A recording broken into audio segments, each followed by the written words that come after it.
There we are. We're here. We're live. Dale. We're live. Mr. S. What's going on, everybody? It's Adam Henkel from the Maker's Mob, aka the cameraman, more recently, and the Samurai Carpenter and John Peters. So say hi, guys.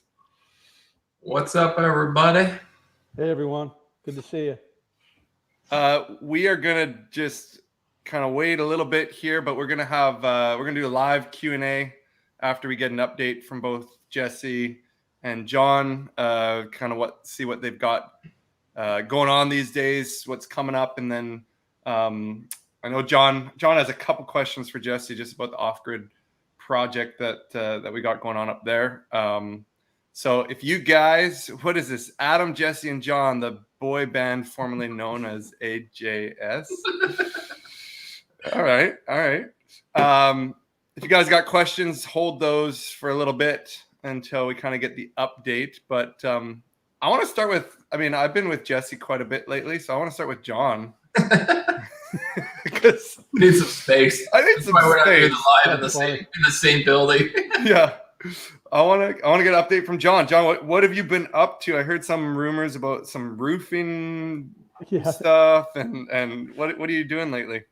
The roofing project was a project that I did with a company, and it's just something that I'm doing with Instagram to get it was just part of like a YouTube Instagram deal to get a little bit of a break on the roofing. So that's kind of an obligation that I'm fulfilling right now. Nice. But I didn't work on it. I've done roofing enough to know that I don't want to do roofing. Oh, it's not fun. I did a stint of roofing when I got out of high school. After like 6 months, I was like, I got to figure something else. I got to figure out how to use this brain of mine because I'm not doing this for the rest of it. It's good. It's good to feel that pain when you're young, to like rip a roof in August, because you can sort of gauge other things in life against that. Like, well, I'm not ripping a roof or ripping insulation out of an attic in the middle of the summer, so it can't be that bad. Yeah. So what else you got going on in the shop, John? Anything coming up that's exciting? Well, I'm working on a little shaker bench right now. I like shaker furniture, and I'm probably going to dive a little bit deeper into shaker. Shaker has a nice kind of mix with modern. I think that shaker can go with modern. Yeah. So I'll probably just kind of go down that rabbit hole for a couple of weeks and see what happens. And I was just up in Vermont looking at. Did you ever hear of Shackleton? Ernest Shackleton. I think he was like an explorer. That went down to South Pole or whatever, and well, his family has a furniture business in Woodstock, Vermont, and I was just visiting that yesterday. I just got back last night, and really beautiful furniture and very inspiring to see some great craftsmen, see their work and talk to them about what they use for finish and things like that.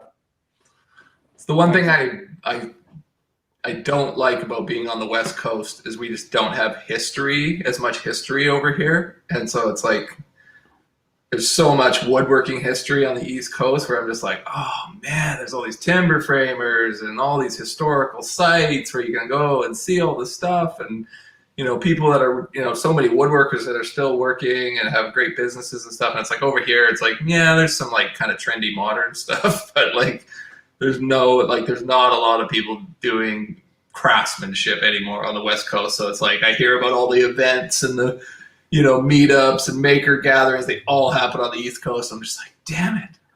That's the thing. When you're far away, it's hard to say, okay, I'm going to travel across the country. Recently, I went up and saw Jimmy DeResta's, real close to Jimmy's place up at Maker's Camp. Yeah. A lot of great people up there, really a lot of talented people. That was one of the first events. I've only gone to 2 events. I went to Workbench Con about 2 years ago before everything hit the fan. Yeah. You took your son up to this one recently, right? Yeah. It's funny. I'm watching Jesse and I'm watching your kids. They're young and they're not, I watched you and your wife haul that big water tank up that hill. And it's not going to be long. It'll be your boys, because it's amazing the difference between like 8 and 14. All of a sudden, they just get bigger and stronger. And like my kids, I taught them all how to surf and skateboard. Now they just blow me out of the water. I mean, they're 24, 21, and 20. Yeah. So that's what you expect. But Yeah. We've got 10 boys between the three of us. Jesse's got 4, right? You've got 3. I got 3, and I have a girl. There's hope You have in a the girl. world, guys. There's hope. That's right. Yeah. Got to be careful. Yeah. So Jesse, what's I mean, I know what's going on with you, but give an update on what you're up to lately for people who are watching. Well, I just put a coat of Odie's oil on my little folding tabletop, which is honestly the most beautiful piece of wood I've ever handled. I got this quilted burl maple slab off Facebook Marketplace several years ago. This guy that was going to make some tables out of it ended up moving. He's like, I can't take it with me. So he offloaded. I got it for $300. It's like a 10-foot long, 2-inch thick, Wow. 28-inch wide, like gorgeous burl with quilting. It's just absolutely phenomenal. So I cut a section off of that to make my little folding table that it's going to go in the little shed up at the property there. And then I'm going to start on making just like a little folding leg that'll kind of come out. So it's going to be on a piano hinge kind of against the wall, and then it'll fold up, and it's all like live edge with like the quilted bark and everything. Like it just looks so beautiful. So I was just oiling that up and giving it a buff. I sanded it to like 400 grit. It just feels like glass. So I'm pretty excited to like get that installed in the next coming weeks, because that'll be like probably one of the little focal points of the cabin. When you walk in, you just can't help but like see this piece of wood with kind of like gnarly edges and everything sitting against the wall. And so that's what I'm working on today. And then we're planning on going up to the lake, to Heartwood. That's what I've named the property. So yeah, we'll go up there and try and get the little wood stove in. So I got a little cubic mini wood stove that just arrived, and it's literally like a foot square, and the wood has to be like 6 3/4 inches long, like little scraps to make a fire in it. It's so small, but it'll be perfect for, just a little 10 by 10 cabin. Because if you put a big wood stove in there, you'd just be cooking yourself out, right? So yeah, we're gonna try and get that in, and we got 2 of my nephews coming up, one Adam's boys, and then my brother-in-law Wade. He's a plumber. He's coming up with his son, and so we're gonna try and teach those boys how to split some firewood and do something other than play video games. So Yeah. I was watching you make a fire yesterday. Well, last night I was watching the video of installing the windows, and you were saying the best way to make a fire is with those little pieces of wood, which is true. But if you want to cheat, you could use a door flame log. oh yeah. Yeah. And if you want to be cheap, like I am, you can use a half a door flame log. Yeah, that's right. It's amazing. We had some tree work. I had a lot of property. I had 110 acres up in Vermont. I sold most of it along with the house, and I kept 20 acres, and I'm going to do something hopefully in about 2 years. But we had a bunch of tree work done, and I had a lot of limbs and everything, just how to get rid of everything. And so we had a couple of big fires, and it's amazing just how much material you can turn into nothing with a good fire. Oh yeah, it's insane. Watching that solid turn into a gas, it took like 3 days to burn up that stump that we were up there, and we were like piling wood on it like over and over again, because it was like this big around, trying to burn through that log. But finally we made it all to dust, and now we got a bit of a spot there that we're going to clear, and I'm going to move the tent platform over beside the little shed there, so it's closer to the shed and not blocking the view so much from the property. And then we'll kind of take down the whole outdoor kitchen area, because it's the tarp is shot and everything anyways. So try and move that over to a little porch that we're going to build around the shed, and make a little fire pit up on the rock knoll there. So pretty excited to go up there for the next I don't know, probably till like Wednesday next week. I'm just gonna have to see how much I can get done. And I got a timber order that I'm picking up for the front porch, all yellow cedar, And so, yeah, once we have a little porch with some steps to get up into the cabin, it'll really start feeling like a finished space. So looking forward to that, because it's just getting colder and wetter. So that brings me to two questions. One is the cabin built out of yellow cedar? No, most of the frame is, the timber frame is old growth fir. Okay. Douglas That's what I fir. thought. And then there's some of the beams are red cedar, the bigger beams. I just had like a bunch of stuff right up that I've been swirling away. So yeah, most of it's Douglas fir, and then some of the beams are red cedar. And then, yeah, like everything else, like all the decking, same as all the boardwalks and everything that'll be like, deck and area that's going to get hit by the rain will all be yellow cedar, because that lasts so much. It's also called cypress. Okay, yeah. It's actually technically cypress, but we call it like Alaskan yellow cedar or yellow cedar here. But it lasts for like 50 years, like old growth, good stuff. So, you don't need to put a finish on it. It'll still last the same amount whether you finish it or not. It's just an appearance thing. So I'm willing to just let it go gray so that I'm not spending my whole life refinishing wood at the property. I want to actually enjoy it. So I'll let the outside just be the weathered look, and then the inside is where I'll hopefully be able to show off more of the beautiful craftsmanship and wood colors and grains and stuff like that. So, and then I had another question about the insulation. I saw the styrofoam that's going to go in the ceiling. Yeah. I mean, maybe you don't want to talk about it yet, but how's that going to get installed into the ceiling? How does that stay there? So, I put the timber frame rafters are there, and then I put the boards on top, the soffit or whatever, the ceiling. And then on top of that, we put a pressure treated, like 8-inch rim joist all the way around the roof. And then, we put a membrane down. I tore off all the old tar paper because I didn't have it overlap properly and it wasn't keeping the water out. So we ripped that off, and you'll see this in the next video.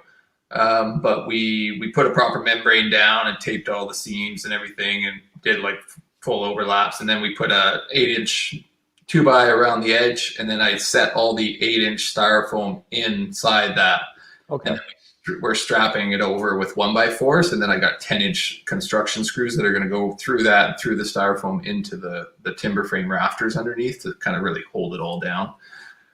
And then I'll put the fascia around the edges to cap off the pressure, cover the pressure treated, and then the 1x4. Then I'm doing a metal roof on top. So then we actually put another membrane on top of the styrofoam. So there's like multiple layers, and I Sikaflexed all the joints of the styrofoam, big 4x8 sheets of styrofoam. So it's sealed like 3 different times already. To keep the water out, and then we're putting a metal roof on top of it, and I'll have a little vent strip so air can kind of get up in between the 1x4s and vent out any heat and stuff like that. So should be a pretty bomb-proof roof. And then similar solution on the walls, but we'll just be putting 3-inch rigid foam against all the shiplap siding and around the windows, and then I'm going to strap that with 1x4 as well and screw through it into the framing inside, and then we'll just do cedar shake all up the 1x4. So, and then that stuff breathes pretty well because it's got all the little air gaps in between the shingles, so the air will be able to travel up and behind and keep it all dry. And so having the rigid foam eliminates your need for a vapor barrier, because it is a vapor barrier in itself. We'll just Sikaflex all the joints and tape them with tuck tape, and it'll be like an unbroken layer of insulation. So it's actually a lot more efficient than stick framing. Because of stick framing, you have all the thermal bridging of your studs, right? And the insulation is in between your studs, whereas this will, all the framing is inside the cabin, and then the foam wraps the whole thing around with very minimal thermal bridging. So you get actually a lot better R value that way. And so we're using 3-inch foam, which is R value of 5 per inch. So the walls will be R15, but better than a standard R15 like you would have in a stick frame. And then the roof is 8 inches thick, but it's R4 because it's a different type of styrofoam. So it's like R32 on the roof. So for a little 10x10 cabin, it's going to be plenty cozy. Yeah, sure. I won't have to go through a lot of wood stoking that little fireplace. It'll hopefully stoke it at night, and it should still be warm in the morning. So it'd be fun to test that out and see how long it takes for the cabin to cool off. I'm sure it's gonna hold the heat pretty well. Yeah. Just Once to we have touch, glass in the windows, of course. yes, of course. To touch on the cabin, the size of the cabin. I mean, people are always asking, and in the video that's coming out today, it's going to get launched as soon as we're done here. You talk about it a bit, but 10 by 10, why is it a 10 by 10? You've answered this 10 times, but there's always so our building code here, which I think is similar in North America, is you don't need a permit for anything 10 by 10 or smaller. And so I was like, I don't think I'm actually gonna even bother with permits. I'm still kind of on the fence about it because you're out in the middle of nowhere, and all the other, even the inspector would have to put a boat in the water to come out, anyways. And so the neighbors did it all with permits and everything like that. And so I still am like a little bit concerned, like, oh, if I start building without a permit, is anybody going to care, or are they going to come out and shut me down? I don't actually know. So I just wanted to start off by like building a little shed cabin and not have any hassle, about having to jump through all the hoops in the permitting process. Because in Canada, it's really bad. Like, we're a much more socialist country, or America's catching up pretty quick, but not to get political. But anyways, it's like, so there's a lot of hoops that you got to jump through, and so many, things. And if you want to do anything that hasn't been done before, it's like, oh God, you got to hire architects and engineers and say that it's okay, just because it's like they look at a mortise and tenon joint and they go, oh my God, what is that? And it's like we can't pass that. You got to get an engineer and structural engineers and geotechs. Man, it's just like, God help me. Like, can I just build a shed? And so that's what I got you. That's why I'm doing that. And then we'll see how that, if anybody shows up. It's basically always based off a complaint basis. So how are your neighbors? Yeah, the neighbors are great. That's the problem. But then there's all sorts of other people on the lake that are driving by in boats all the time. You never know if any of them are pissed off and they're going to report you, right? So that's the main thing. Is like, I think as long as I kind of keep it small scale and I'm not, building some big monstrosity out there, which I'm not planning on doing, then I shouldn't hopefully raise any red flags with people, and I can just actually enjoy myself and build the way I want and the way I know is going to be structurally sound, and not have to do all the bureaucratic BS of going through the permitting process. So we'll see.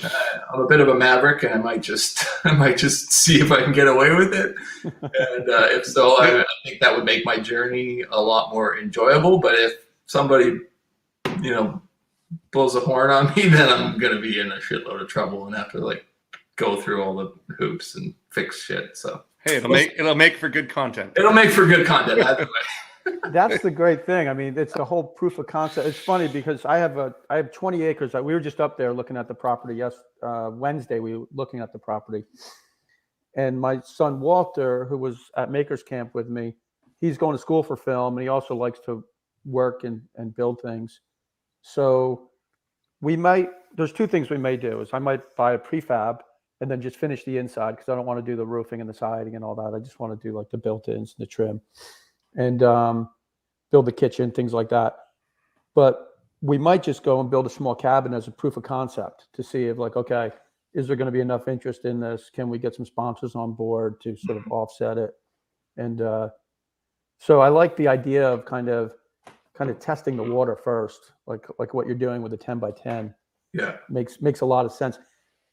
Will that lake freeze over? No, it doesn't freeze. So thankfully we're on Vancouver Island, which is like Canada's Hawaii. But not to say it doesn't get cold. It definitely gets cold, but we don't have the crazy winters that people expect from Canadian people over on the West Coast here. So yeah, and the lake is actually, there's so much water coming into that lake that it's like a moving lake, and so the water actually replaces itself 4 times throughout the year.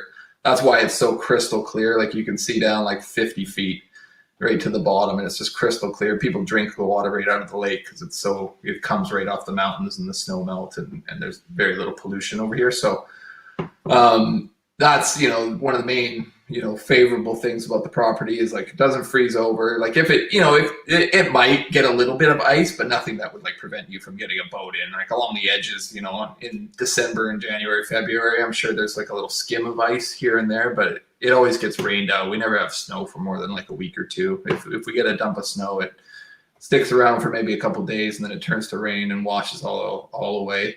So we're a lot more wet out here. It's kind of like a temperate rainforest near the west coast of Vancouver Island. So we get a ton of rain. Like I think it's like close to 1,500 millimeters of rain. So that's, I don't know how many inches that is, but it's a lot. So yeah, that's the main thing that you got to prepare for is just soggy, foggy, cold, damp, humid winter, but it's not icy or frozen over. So, and how about fishing? How is it? I haven't even had a chance to do it, but you'll see in the next video, we got some cool clips. There was actually this sockeye, sea run sockeye come up the inlet from the ocean and in through the river, and they actually go through the lake to get to the river mouths where they spawn. And there was about a half dozen or so sockeye. Actually, I think they were spawning right off the beach, like 10 feet off the shore, and they were just hanging out there, these big beautiful red salmon. And so we got some footage of that we'll share in the next video. And so it's pretty cool that way. There's a cutthroat, rainbow trout. I think there's some carp as well, which is a bit of an invasive species, but the fishing's pretty good there in the early spring. In the summertime, there's a lot of boat traffic, so the fish go a lot deeper and they don't bite as much in the summertime. But wintertime and early spring, I think there's actually some really good trout fishing. You're not allowed to keep any of the sockeye. They're kind of like protected, but I think you can catch and release them. I'm not sure, but it's a massive lake. So I'm hoping that once I've got a little bit of infrastructure and I can actually sit down and enjoy myself, well, not that I don't enjoy myself when I'm building, but actually just have some recreation and not be on a project all summer. Always. I really do want to get out there and teach my boys how to fish and learn how to fish myself. Well, that's it reminds me of, have you ever watched the show Meat Eater? I think I've heard of it, but no. He's a really well-known hunter, Steve Aaron, I think, or Erwin, maybe. Mm-hmm. Anyway, he has a small cabin in Alaska, and it kind of reminds me of like what you have. Yeah. Like just where it's situated near the shore and everything, and just a great place to go to get away. And I'm sure you don't have great Wi-Fi out there. No, I actually get a little bit of cell service because there's a tower kind of on the other side of the lake near the highway. And so in certain spots on the property, I can get like 2 bars and be able to text my wife and even FaceTime a little bit. It's a little shoddy, but I like the fact that there's, there isn't that, you just put your phone in your pocket. You only use it if you absolutely need to. And you just soak in the unfiltered majesty, I call it. It's just like when you're out there and there's only a couple other cabins that you can see across the lake. There's maybe 2 little spots where there's a few other cabins and it's just untouched and beautiful. And so you can't help but just kind of go, and you guys, everybody's seen a lot of the scenery and goes, man, that's amazing. It's even more amazing in person. Like you're just like, you can't help but just stop and go, for like half an hour, you'll just sit there and be like, look at this weather, look at all the, it's so beautiful watching it all just kind of pass you by. So that's like, it's becoming a more and more special place every time I go out there. It's just like, it nourishes my soul. So I'm kind of like, honey, let's get this cabin built and sell our Victoria house and just move out there, like the life that I want. And it's so much better than what's going on in the suburbs right now. So we'll see what happens the next few years. I'm going to jump in here and just prompt whoever has a question for either John or Jesse. You can start throwing those in the chat. If you already put them in there, I'm not going to scroll back through all these comments. So just put in there like who it's for, and then put in your question, and we'll start doing some Q&A here in just a second. John, I wanted to ask you, you seem to be like the projects that you love to build, like sofa tables and entry tables and all these things. Do you have a lot of those around your house? Or are these for clients?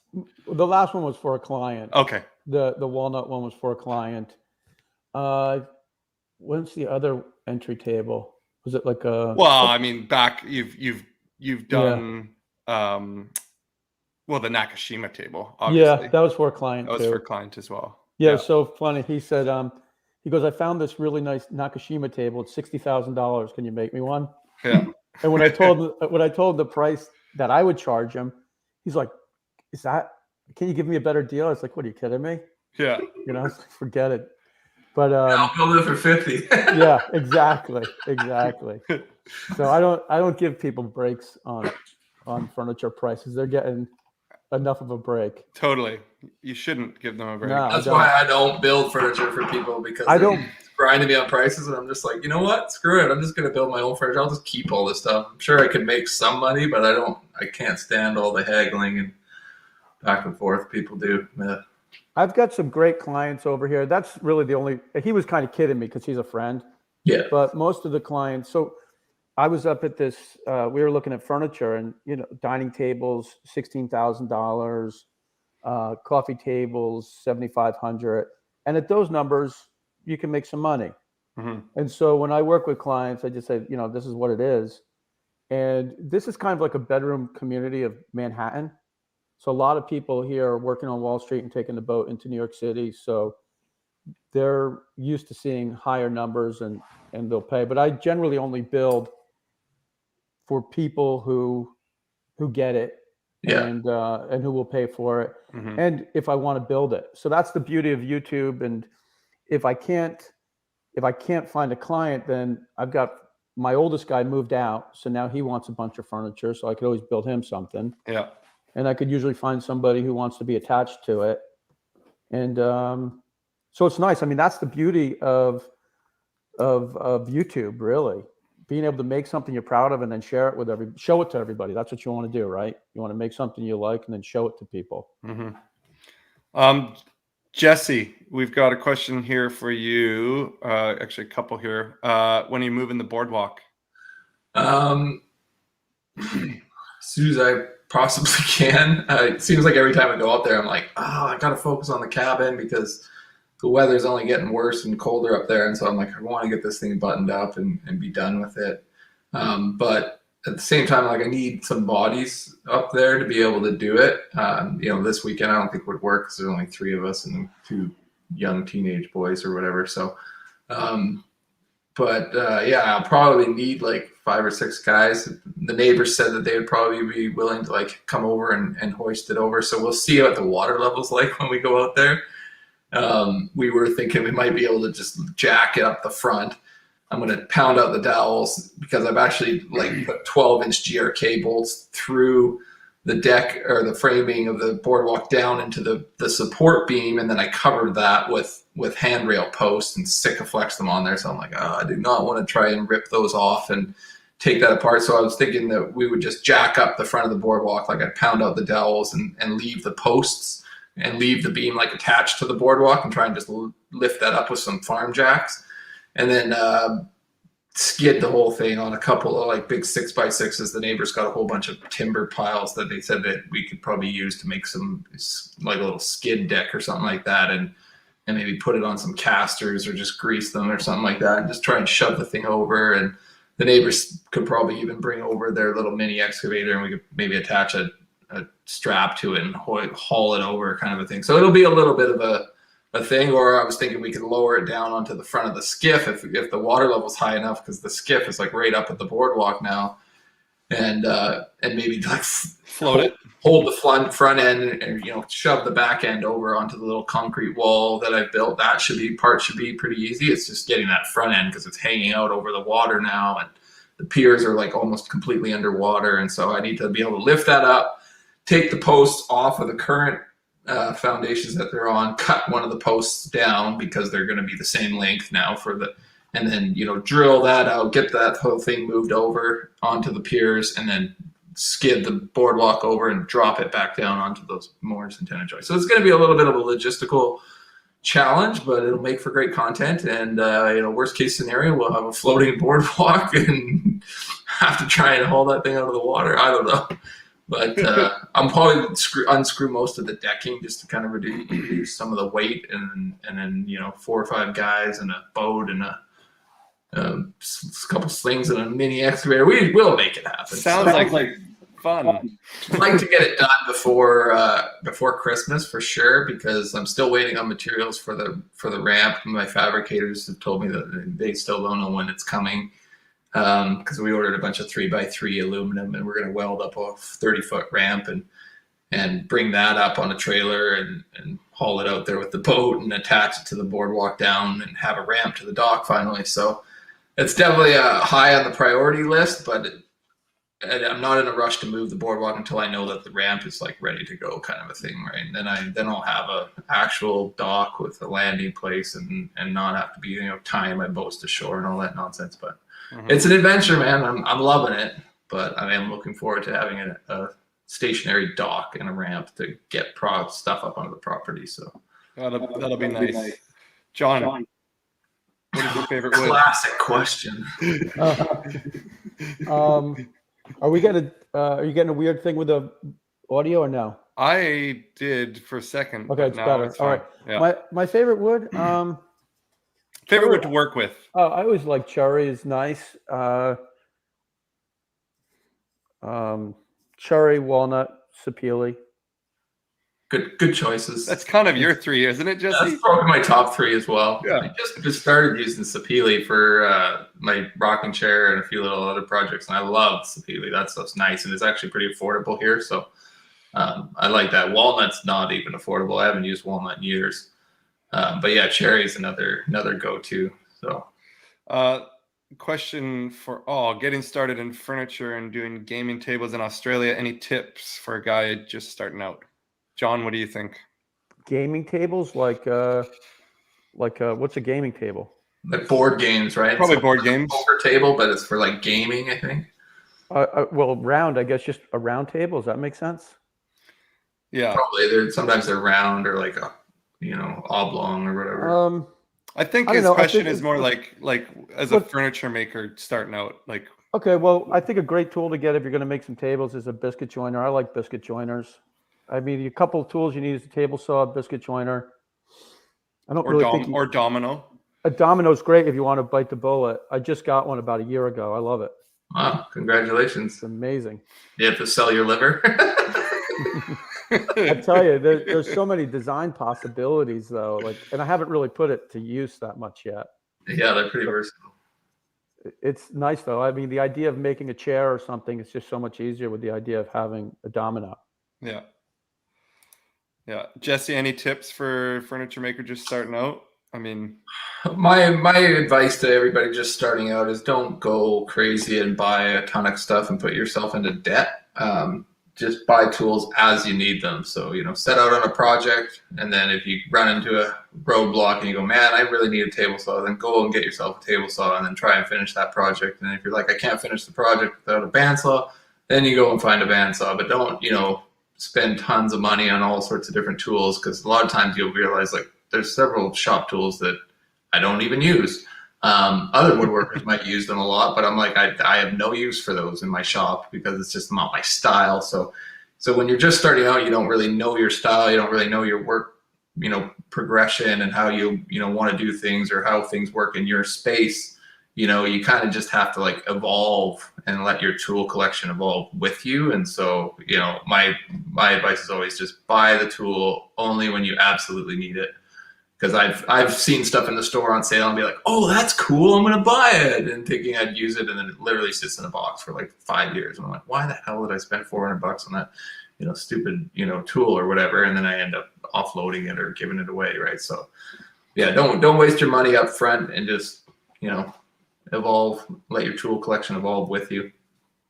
Got a couple different questions here about like workshops and things like that. Both Jesse and John have their own kind of things going on their websites, so you can feel free to find stuff on their websites. We also have the Makers Mob, where each of them and other makers have tutorials and project plans available there. There's a link for that in the description wherever you're watching. There's a link in the description where you can check out Makers Mob and learn bunch of different projects from each of these guys. So feel free for that. Do you have anything, John, coming up as far as classes or anything like that, like that you're doing, or? Not really. I spent most of this year sort of working on the shop. It started like in October of last year. I took down a back wall and gained 6 more feet in the back of the shop. And then I had a 10 by 30 foot like shed attached to the barn.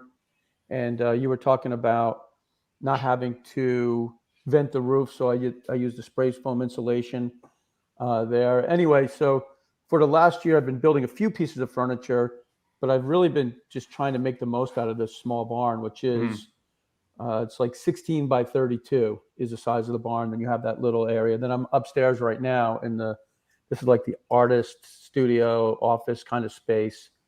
But I'm hoping to kind of wrap it all up. I want to build an assembly table, because right now I have a really bad practice of assembling pieces of furniture on my outfeed table. So you're sort of like, you're getting pretty far in a project and then you realize you didn't rip that piece of plywood, and then you got to move it off the table or put it on the side or something. So that's like my next kind of shop project. And then the plan is to really just focus on furniture and only build about 8 to 9, maybe 10 pieces of furniture a year. And because those seem to do pretty well, like on YouTube. The entrance table, for me, it's at like 55 or 56,000 views, and it's kind of steady. And it's just a 38-minute long video. And so that's good for me. I like that. I've built something that I like. What I don't like to do, I don't want to make something for the sake of making something to create content.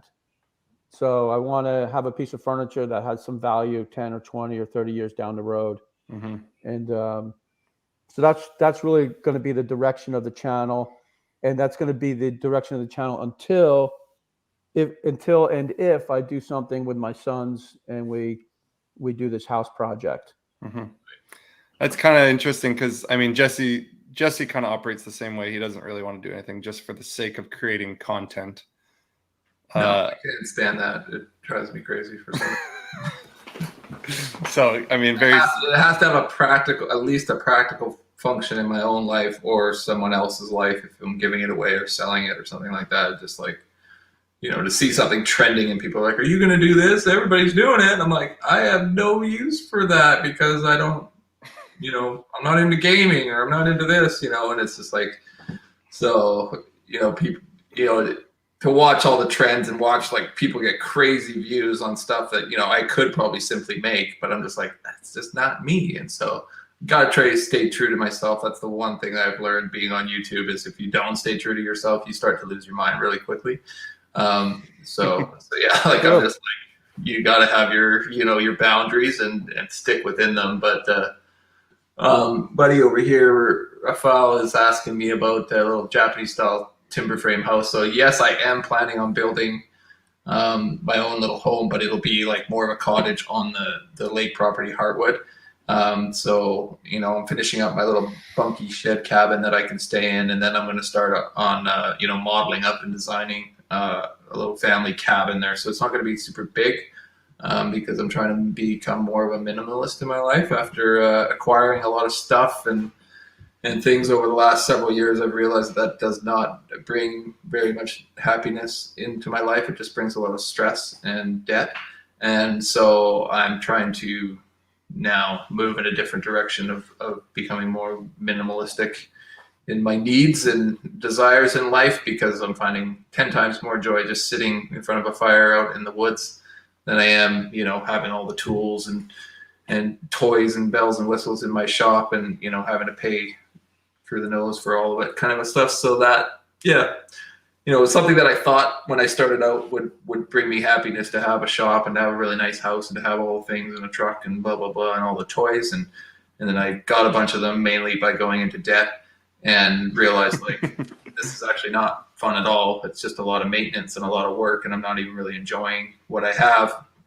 And I'm actually a lot happier with less. So I'm trying to just downsize as much as possible. And you know, if it makes sense for our family to move up to the lake property and live off grid in a few years, then we might actually try that. And we're seriously thinking about it, but we're obviously not rushing into anything right now. And so yeah, you know, I plan on making some furniture and stuff throughout the winter, and you know, practical pieces that I'm going to use up at the property. And I'm actually, once I model up the cabin that I'm going to build, I want to build like a not a life size, but like a scale model, you know, out of like little pieces of wood, and just like have an actual visual, you know, 3D model of the timber frame and be able to like see it, you know, at a small scale. I think that'd be fun to do over the winter time, and then maybe next spring we can start pouring some footings and getting to, you know, slaying some timber and building it. But we'll see. That's probably like the best case scenario. I don't even know if I'll start building next spring or summer, but we'll see. We'll see how things go with finances and whether or not I can afford to buy timber, because I'm buying it all as I go. I'm not going into debt. I'm not taking on any more debt. So it's all kind of on a cash flow basis. So if we can afford to invest in some timber to start building, then we will. And if not, I'll just kind of keep working on infrastructure and, you know, water systems and trails, and, you know, making the property more usable, so that we can really enjoy it, you know, next spring and summer. John, we got a question for you here. We're always so organized, i.e. no mess in the shop. Or were you always, so organized, or did you get better over the years? I got better over the years, and if you go to like my first videos, you'll see the shop's a disaster. And so most of my income 10 and 12 years ago was coming from original artwork and making frames, picture frames. So I would charge for picture frames between $7.50 and $12.50 a linear inch.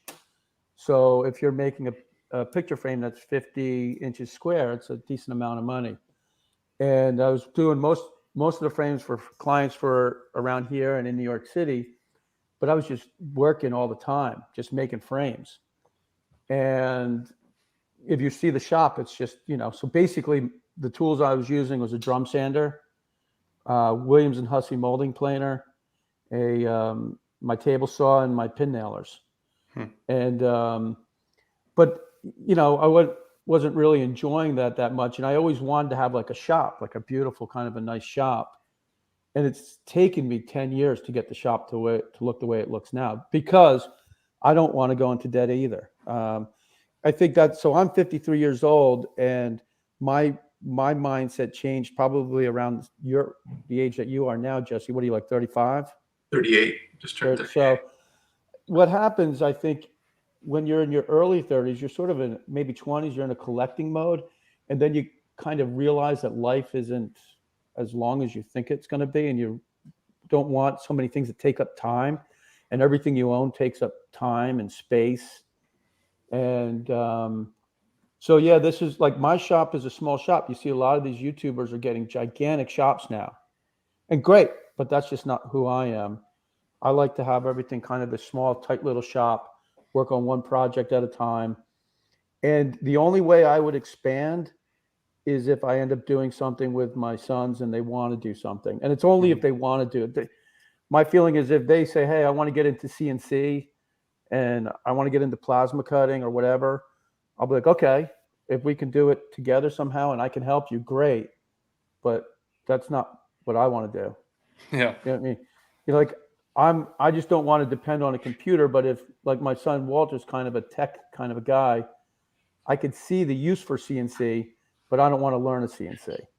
Yeah. So that's kind of a long roundabout question to, have I always been that organized? No, I'm finally getting there, I guess. Yeah. Work in progress here. Yeah. Jesse, it's weird to see you on camera without your ear protection and searching for a pencil. Yeah, let's throw that one in there, Adam. Yeah, more cameraman. Let's see here. Ryan's got a question there. He's saying, should I focus my company on more furniture, or for the sake of making more profit, move more into general carpentry? I would say, like, if you're not established as a furniture maker, you're probably going to have a harder time making a buck building furniture than you would, say, doing renovations or working as a general contractor. So I don't know how you started out, you know, in your career, John, but I started out just as a guy on the goon spoon digging holes on construction sites, and then I, you know, worked into framing and hated framing and form work, and then decided to go into finishing carpentry. So it's like my background is in general, you know, construction. And then, you know, I always had a love for the furniture and finer woodworking. So that's why I've specialized into finishing carpentry, which I've you know, was a good way to make a living when I was doing it. And then, you know, started the whole YouTube thing because I really wanted to build furniture and stuff like that. And that was the only kind of avenue that I saw being able to make a go of that. Just because there's very little market for custom furniture where I live, with all the big box stores and stuff like that. So yeah, I would say, you know, get established doing some renovation work and working as a carpenter in the trades, and then, you know, start to acquire tools and maybe, you know, be able to buy a property that has a barn or a garage that you can convert into a wood shop, and then you kind of slowly transition, you know, and maybe, you know, working as an influencer might be in the cards, because it seems like a lot of people are doing it, and I don't know if the demand is waning. You know, there's obviously only so many people that are interested in watching and learning woodworking online, but there seems to be a lot of people doing it and a lot of people making a living at it. And, you know, when John and I were, you know, starting our channels, there weren't a lot of big name makers out there. But now there's tons of channels. I can't even keep up with all of them, and they all seem to be making a living, and they all seem to be, you know, living their dreams. So don't shelf any of your dreams, but come up with a realistic kind of plan as to how you're going to go about it. And don't think it's going to take you 2 or 3 years. It's going to take 10 years. I agree with that. And I do think it's like the Finnish carpentry kind of built-in thing. And I interviewed my boss. I started in 1985 at a place called the Woodworker. And when I was working with him, we built a lot of custom furniture, working with designers and things like that. And when I went back about 3 years ago, when he retired and sold his building, he said it all changed. Probably in the early 90s, it just all went to built-ins and kitchen cabinets because of all the, you know, very rarely would he make a standalone piece of furniture. It all just went into kitchen cabinets, built-ins. And the funny thing is, I say entertainment centers, but not, when I was working with them, we would make entertainment centers that were like 3 feet deep because of to hold the TVs, you know? Yeah. But yeah, I think that original furniture. So it's hard to get the number to make it. It's hard to get the number to make it worth your while to build a piece of original furniture. Yeah. You know, if you can get that client, that's great. So my clients are kind of coming over from spending a lot of money on artwork, so they know, like, it's a one of a kind. It's not going to be the same price as something that you get from IKEA. Yeah, exactly. John, are you going to be putting that assembly table up, like video up on that? Oh yeah. I thought I was getting teased here. Like, when are you going to do it? Because I've been talking about doing that now for about 6 months. Oh, maybe he is teasing you.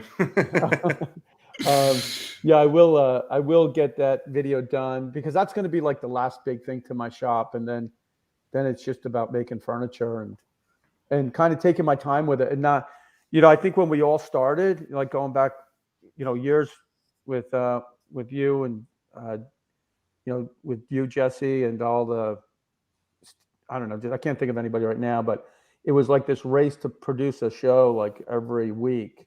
Yeah. And now I'm like, whatever, if I can get a project done in 3 weeks, great. If it takes me 5 weeks, great.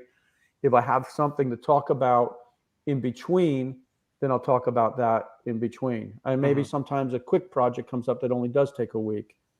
But to build like a piece of furniture that you want to have to be able to last a lifetime, you can't really make that in a week and shoot a video and edit it and you know, and sleep. Been there, done that, lost my mind. Yeah.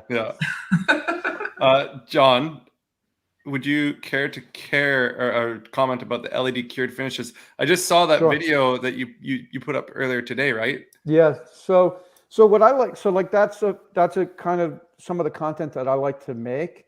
I really like editing video when I'm not on the video. And I don't mind doing my own videos, but I love going out and meeting people and shooting them and then kind of editing it down. Anyway, those are my friends over at Green Street Joinery. They're a professional cabinet shop here in New Jersey. And Vesting Finishes out of, I forget, I think it's a Danish company. Anyway, they have an oil wax finish similar to Rubio Monocoat.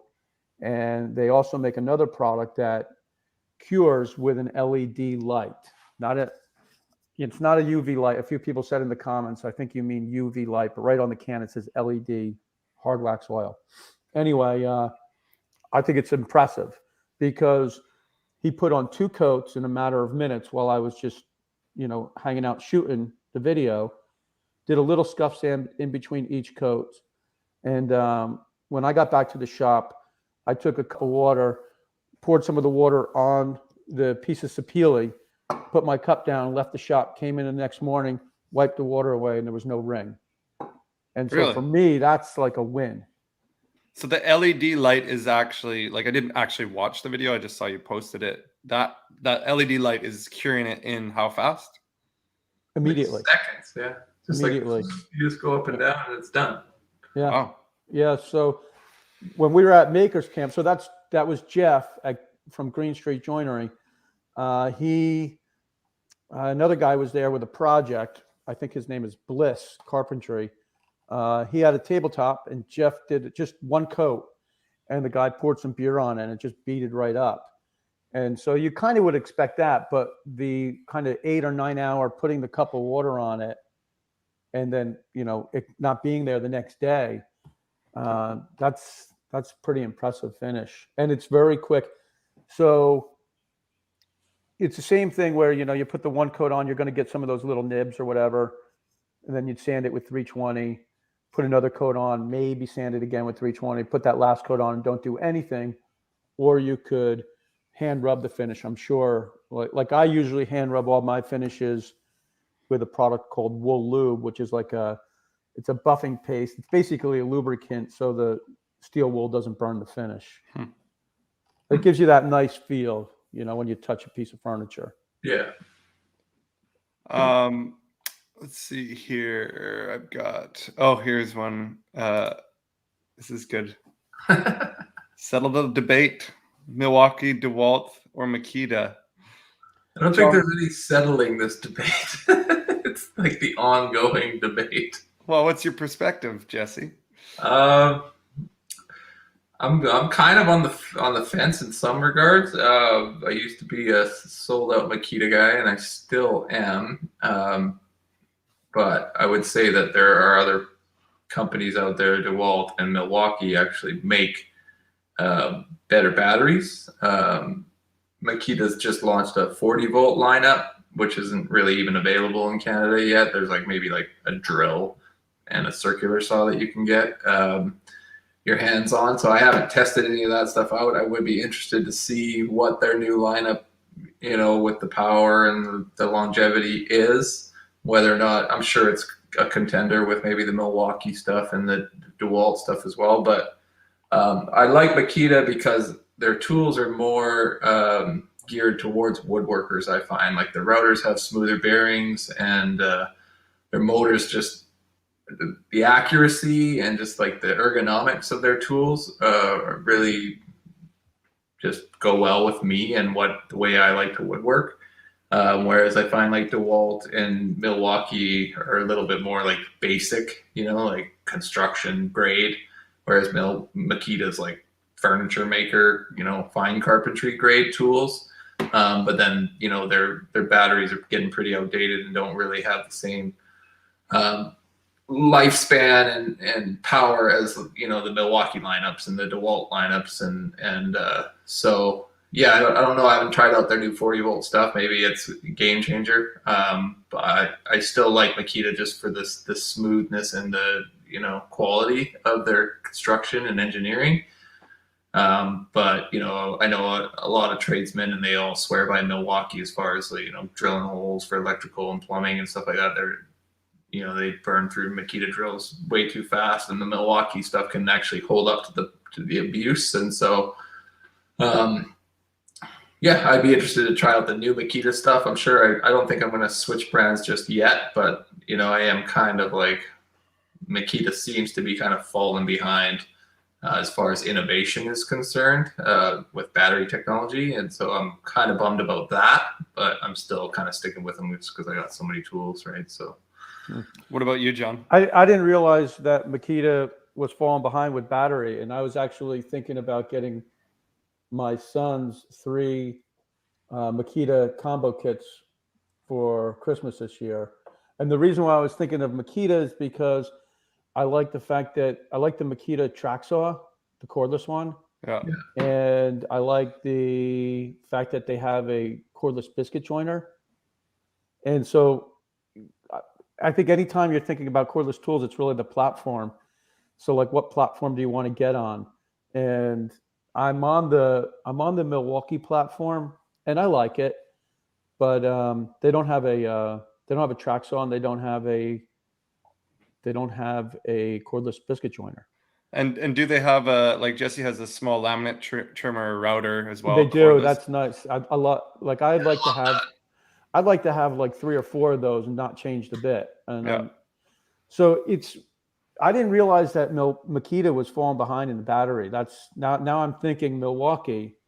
Now you got me thinking Milwaukee. Yeah, like Makita's kicks butt still in the fact that they have so many tools, like so many cordless tools. I think it's like 240 tools or something like that run off the 18-volt batteries. Like there's everything you can imagine. And so that part of Makita, like I really love. Whereas like DeWalt and Milwaukee, like they stick to the drills and saws and the kind of like the most commonly used tools. Whereas Makita just has a very diverse lineup. You can get 6 amp hour batteries for Makita, and they run, like they work well. But like Milwaukee's making like 9 amp hour and 12 amp. They're these big kind of beastly batteries, but it is nice to not have to switch out your batteries all the time. So I'm hopeful that the Makita 40 volt might be like awesome game changer stuff. And I know like I saw some people in the UK and they actually have a 10.25 inch timber beam saw with a 40 volt battery. Wow. And I was like, that is amazing, because my 10.25 inch corded Makita saw is like one of my favorite saws. Like I love that thing. It cuts so smooth. It's such a versatile tool for doing timber framing. And I was like, to have a cordless version would be insane. So I'm not holding my breath, but I am looking forward to that new Makita 40 volt lineup whenever it's kind of available here. And I don't know how many tools they have built for that lineup. I'm sure they're just starting with the basics. I know they have like a full size circular saw, or even an 8.25 circular saw. And I saw that at the store, and it looked really nice, like Makita quality built and everything. And so I was like, I'm excited for that, but I'm kind of Makita, and I don't have the best history. Yeah, they should be paying you. That's why some of them turned out black. And so that their marketing and I find that Makita's biggest issue is like, it seems like they're trying to get their products to market on a horse and wagon. Like they're just the stuff it's like usually when DeWalt or somebody like launches a new lineup, it's like as soon as you hear about it or watch a YouTube video, it's like you go to the store and the whole thing is there. It's like the whole lineup, all the tools, you can buy them. It's like Makita, it's like they launch a new lineup and then you're like, oh, that's amazing. And you go to the store and they're like, yeah, we won't be getting that for 2 years. And it's just like, what? Like, where's your production? Where's your like infrastructure to get these products to the market so your consumers can use them? And I've talked with reps and stuff where I live, and maybe it's just where I live, being on Vancouver Island and not being like a super big hub city or something. But it's like getting a hold of these stuff out here is an actual pain, and they got to order it in. I'm just like, man, like why don't you just have product? Like why don't you just stock this stuff? And so I just run into issues just with that, like their customer service, they're getting the products to market, and just kind of falling behind in their batteries. But so we'll see if I'm hoping that the new lineup, more tools start coming in and I can actually start maybe buying some of them or something. But they're probably also really expensive. And so I'm like, crap, I don't have the money to switch to a whole new system and throw away like 15 different batteries. And, I've got like 40 or so cordless Makita tools, right? And I'm just like, I'm not just going to throw them away or sell them on Facebook and have to like invest thousands in a new system. So yeah, I'm kind of on the fence as to where to go right now, because a lot of my batteries they're done, right? I need to either replace them or whatever. So You can't buy a battery. I could never bring myself just to buy a battery. So expensive. I would just buy a tool that comes with 2 batteries. Yeah. Here's a good comment here. Hi, John. Hey, Chuck. That's great. Didn't mean to put that one up. Chuck just built a nice shop. Oh yeah. Yeah. We got, what else we got here? Oh yeah, I wanted to hear for Jesse about your hot tub. Just finished the hot tub tutorials videos on Maker's Mob. How's it holding up after you sealed it? It's holding up really well. It's kind of gone gray on the outside. I put some like boiled linseed oil on it or whatever, and that's kind of washed off or whatever. I'm just letting it kind of go gray on the outside. But no, it's beautiful. I use that thing like almost every night. It's by far the best project I ever built as far as like return on investment. It cost me about $5,000 to build it with all the components and computer. It was made like the wood was $1,500 or so for the clear cedar, probably more now, but most of the money was spent like on the hot tub cover and all the mechanical computers and heaters and that sort of stuff. But my wife and I are in that thing almost every night, and I just absolutely love it. I've noticed you got to kind of monitor the chemicals a little bit more. And you get a fair bit of wood pulp in the filter that you got to clean out. But other than that, it's just a dream. I had some issues when I installed it. I left a gap and thinking the floor was going to expand and all that kind of nightmare that I show in the tutorials.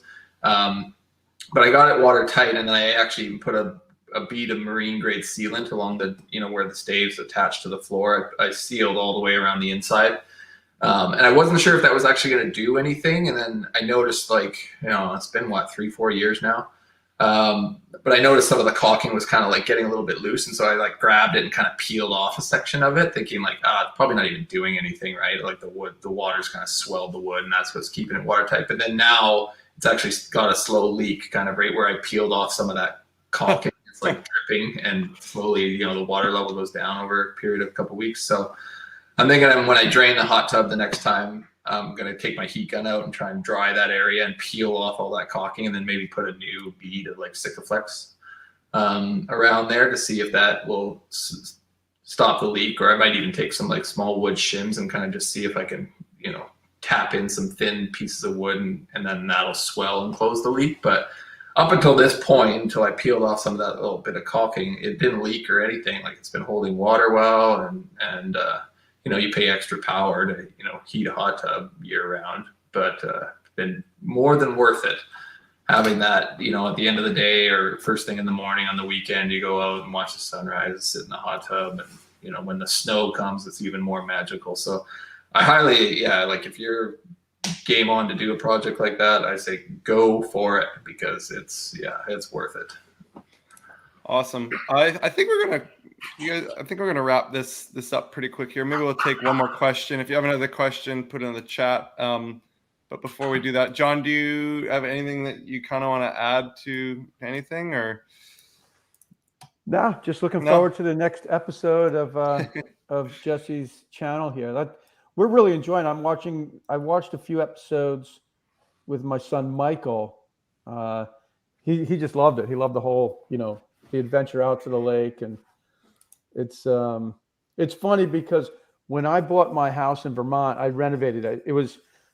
That's another reason why the idea of not having a lot of stuff. I bought a house and it came with the contents in it. And when I went in there, I was like, wow, that's cool. That's cool. That's a cool thing. And then like 3 weeks later, it's like, I need a dumpster to get rid of all this stuff. So anyway, I ended up ripping the kitchen out, the bathroom out, and I lived up there like it was a camp while I was renovating it. And very similar. It was not as far as a drive. I mean, my drive was not as far as yours is. I mean, yours is a shorter drive than mine. Yours is like 3 hours. Yeah, with the boat trip, it's a 2.5 hour drive, and then about a half hour like trailer, putting the boat in the water and 10-minute boat ride and you're at the property kind of thing. Yes, mine was like a 6-hour drive. So I would go up on like 5 o'clock on a Monday morning, come home Friday night, and just live there and do the construction, set up a wood shop in the living room, built the kitchen, the whole thing. But my kids were about your age when I was doing that. And then they would come up, the family would come up sometimes. And, but I forget where I was going with that. Oh, anyway, the idea of what happens is that's like a moment in time. You'll always remember this. And the great thing for you is you have it documented. It is kind of crazy. I was doing all of this around 2006.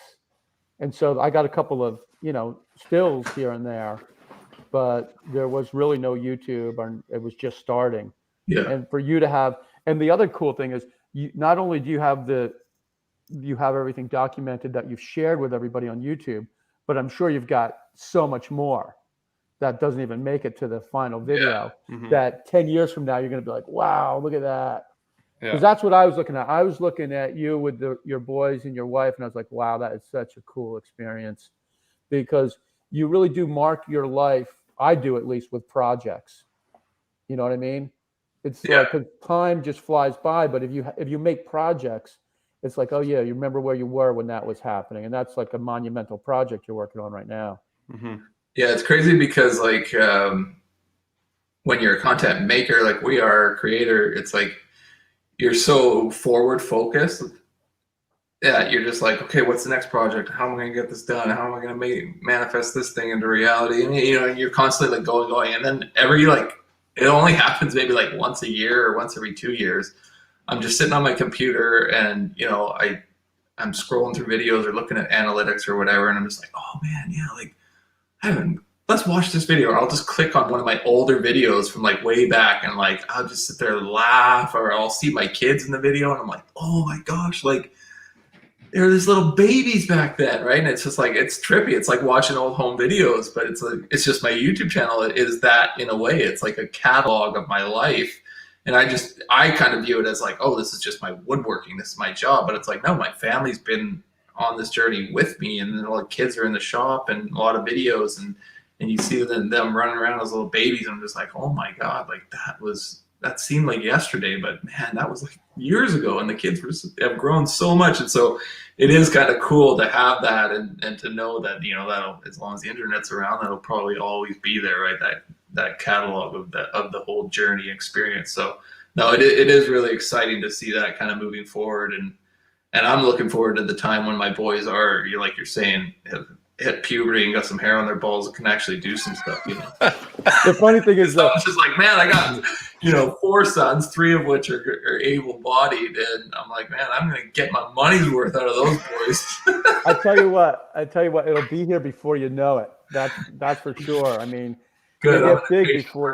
They get big before you know it. And, but the great thing is having them help, because all of my kids helped with like projects, whatever we're doing, stacking lumber, moving dirt, whatever.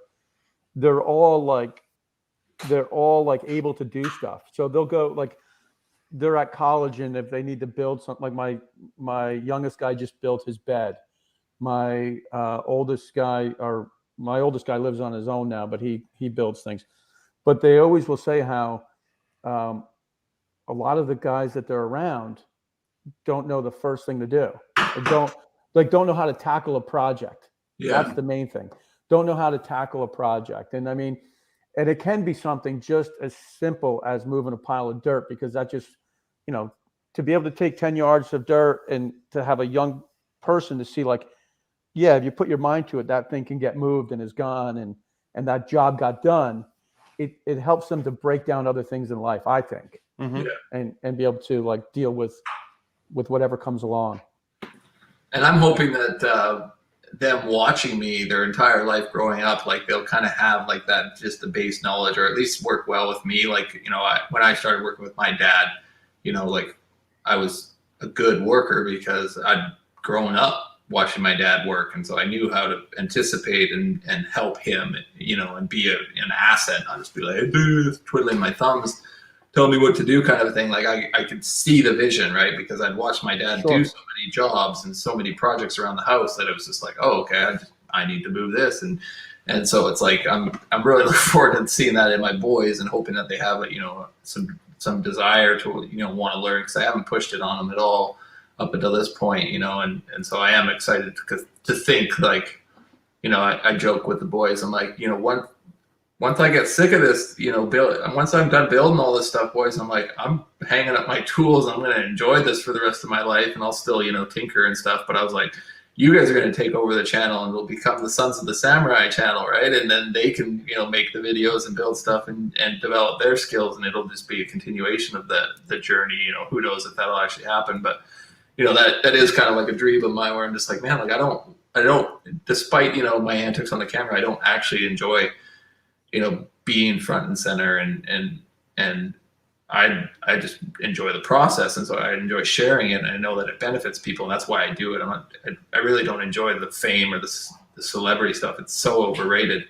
The only benefit is that having influence helps you financially, and Sure. sponsors come and fund your projects and allow you to do this stuff without taking on a ton of debt. I would say like that's the biggest benefit of having celebrity status or whatever in the woodworking field, is that financially you have all these people backing you and helping you get projects done, so it makes you more efficient in that sense. But I would say like the fame doesn't really have a whole lot of value beyond that, mainly just maybe the connections and relationships that I've been able to make with other makers and people that are fans of the channel that have come to classes and stuff like that. So it's enriched my life in that way. But as far as like being cool status or whatever on YouTube, I could care less, right? And so it's seeing my sons grow up and they're already starting to act like hams in front of the camera. And I'm just like, oh God, what have I taught them? Because they're just looking at the camera and running their mouth off. And I'm just like, oh man, I can't really fault them for that, because that's what I do. And I was like, am I creating these little narcissists that are going to be like, obsessed with, videos their whole life? So we'll see. But that's the world we live in now. Yeah, it is. So I'll say one more thing. Like everybody would always ask, are your sons into woodworking? Do you think your sons will do this? And up until, a couple of years ago, they didn't really express any interest. And I think when my oldest went to college, then he started just because he wanted to do things in the place he was renting. And same thing, they've all sort of, they all know how to use. The only thing that I've never let them use is a table saw. I wouldn't let them use my table saw. And now that I use a saw stop for the main saw, the only one who's used it so far is my middle son. But other than that, they've all known how to use a drill, but they've never really expressed a huge interest. And I know a lot of fathers are like, man, my son doesn't have any interest in woodworking at all. And my kids didn't really either until they become more like young men, unless they're building like a bicycle ramp, stuff like that. That's when they do it. They was like, oh yeah, I'll get the impact driver and I'll get some screws and I know where they are. And that's when they would do things like that.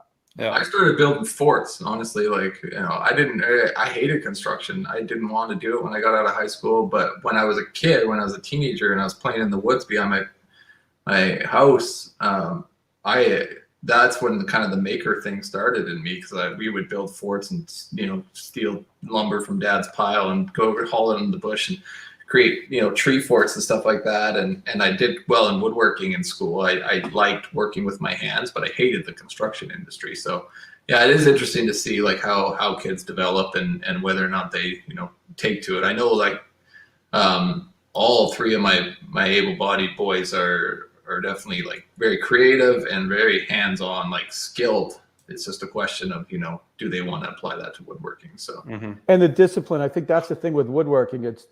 Woodworking is really a delayed gratification and having the discipline to get there. Yeah. Patience. That's for me. Patience and discipline. Yeah, for sure. Well, guys, we've been going for almost an hour, 15 minutes. So let's wrap this up. If you guys haven't checked out John Peters' channel, if you're watching on Jesse's, make sure you guys go check it out. He's got a recent project he did was his modern sofa table, which we talked about a little earlier, which is an awesome build. Go check that out. And if you're a Samurai Carpenter fan, I'm gonna release the next video right now. I'm clicking the button. All the guys that want to get in line to be the first comment. Yeah. Do you get that on your videos, John, where someone says first? Sometimes, yeah. It's like there's always somebody that's like first, and it's like, it doesn't bother me. Some people get doesn't annoyed by bother that. me either, but I'm just like, what? Yeah. Wow, congratulations. Yeah. But then you could just pin somebody else's comment and it doesn't matter anymore. Yeah, exactly. So Jesse, your latest video for Samurai Carpenter is now live, so go watch that. Check out John's channel. If you want to learn from either of these guys or the other makers on the Makers Mob, click the link in the description below. Other than that, have a great weekend, everybody. Thanks for tuning in, guys. See you guys. Good to chat, John. Hey, pleasure talking with you. And let's get these borders open and come on out this summer and enjoy the lake with me. Yeah, that sounds Do a little awesome. collab project. That'd be fun. We can make it happen. For sure. We'll figure something out. All right, guys. Next time, everyone. See you guys later. Be good, guys. See ya. See ya.